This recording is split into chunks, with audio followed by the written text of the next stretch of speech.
Hollywood was supposed to have it all figured out by 2025. The strikes were over, the streaming wars had settled down, and superhero fatigue had finally forced studios to try something different. What audiences got instead were some of the most expensive, most confidently marketed disasters in recent memory.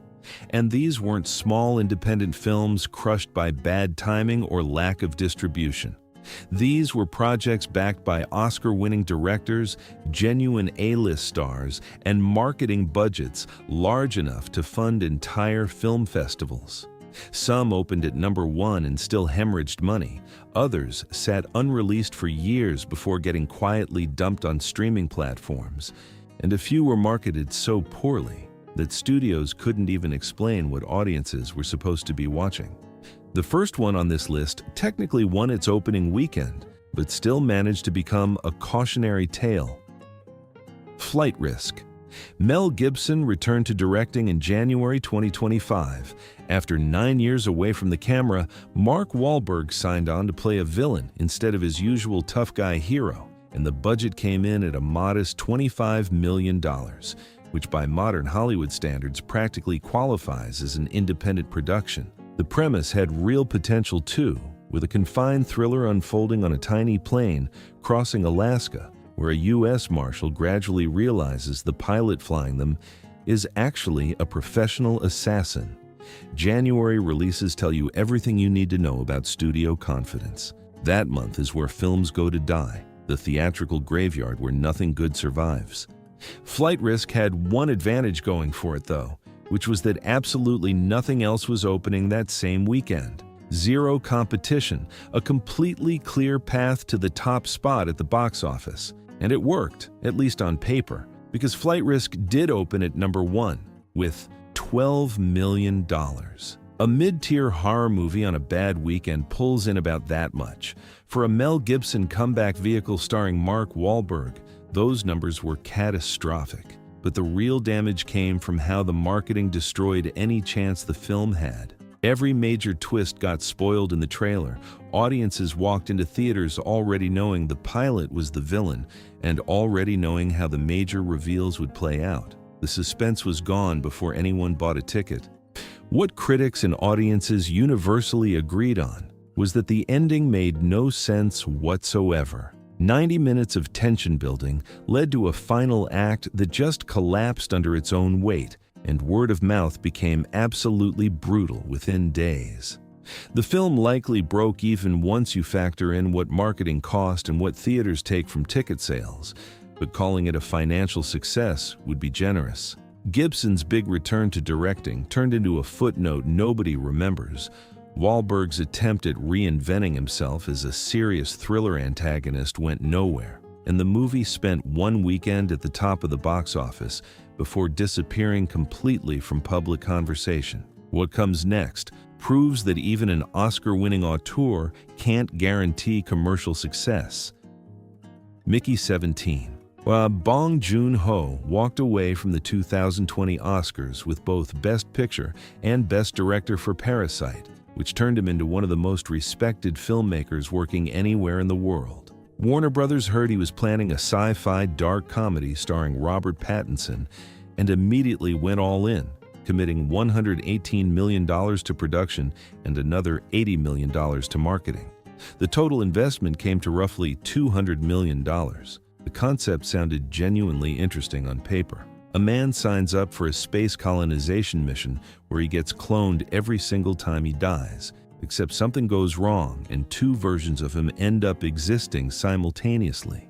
The source material was a novel called Mickey 7 that already had a dedicated fan base waiting for an adaptation. Warner Brothers positioned the whole thing as a prestige science fiction event, the next major statement from the director who made Parasite a global phenomenon.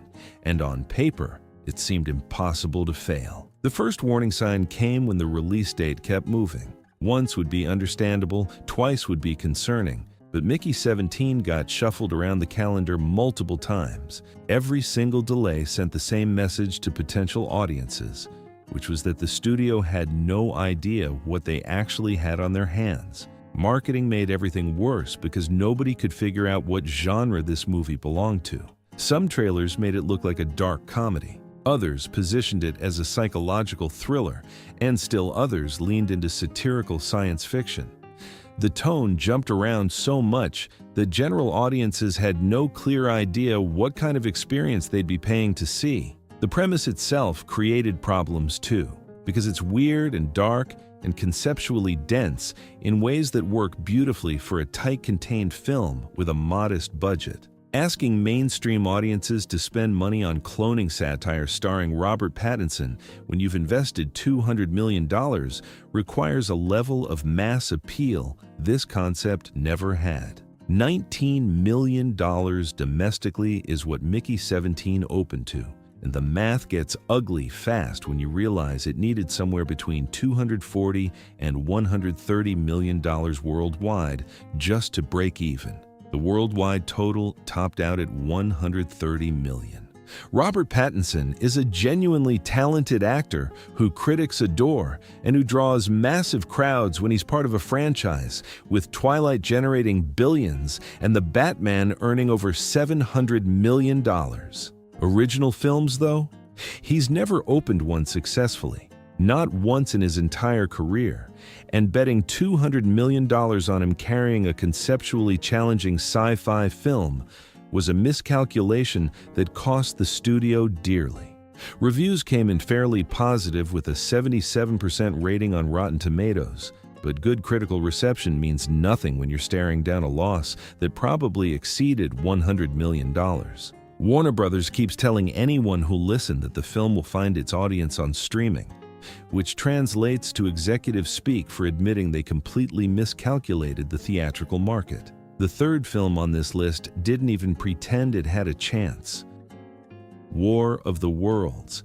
Ice Cube and Eva Longoria headlining a modern adaptation of the H.G. Wells' Alien Invasion classic sounds like it could work, at least until you learn that the entire film gets told through computer screens, security camera footage, and phone recordings. The format is called Screen Life, and this particular version sat unreleased in a vault for years before Amazon finally dumped it onto Prime Video without any real announcement or marketing push.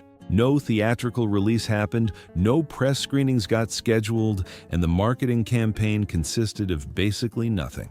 The film just appeared on the platform one day, like Amazon was hoping nobody would actually notice it was there. People noticed anyway.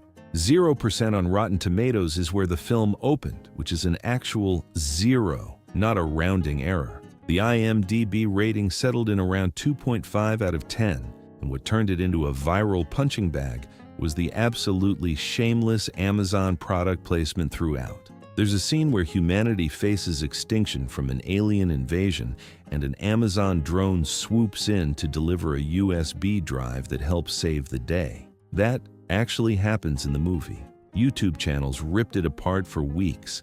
Reddit threads competed to see who could mock it most creatively, and it became the kind of so bad it's good phenomenon that everyone wanted to make fun of. Except the film wasn't even entertaining enough to be fun. Corporate branding and boring nonsense describe most of it. Eva Longoria plays a Department of Homeland Security officer trying to keep her family safe during the invasion, while Ice Cube appears in scenes that feel disconnected from everything else. The performances feel wooden, the writing ranges from bad to incomprehensible, and the screen life format that works so well in films like Searching comes across as nothing more than a cheap gimmick to avoid actually filming anything real. Multiple reports suggest this sat on a shelf because everyone involved knew they had a disaster on their hands. Amazon released it anyway because they'd already paid for it and needed content to fill out the platform.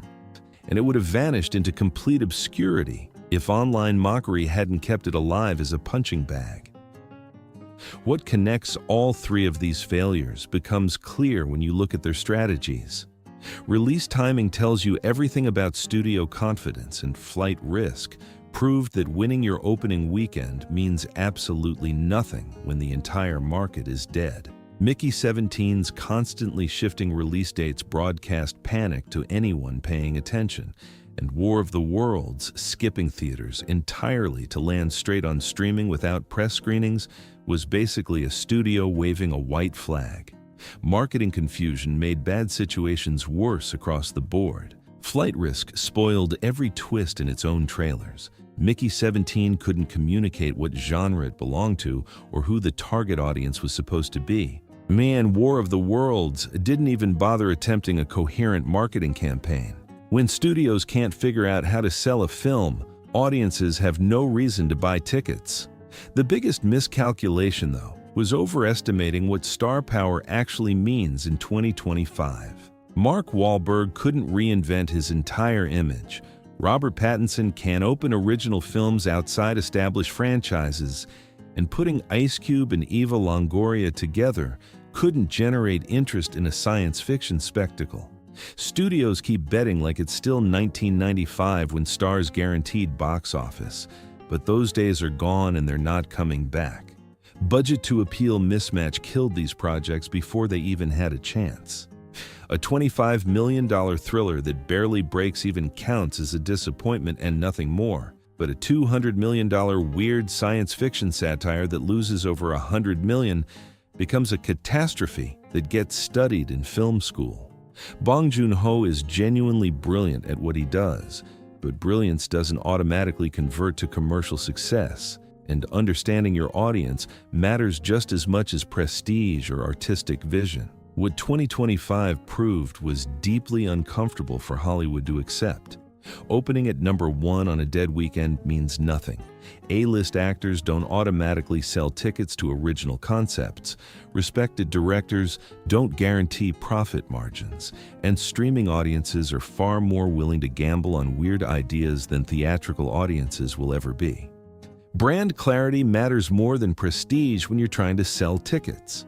Audience demand matters more than star power or director reputation. Sometimes the safest move is admitting you made something too weird, too niche, or too confused for mainstream success. But studios prefer learning that lesson the expensive way by spending $200 million first. So did you actually watch any of these films? Did Mickey 17's strange premise interest you at all, or did the confusing marketing completely turn you off from buying a ticket? Let me know in the comments what you thought. If you want more breakdowns of Hollywood's biggest disasters and surprises, subscribe because 2025 keeps delivering plenty of material to work with. Thanks for watching.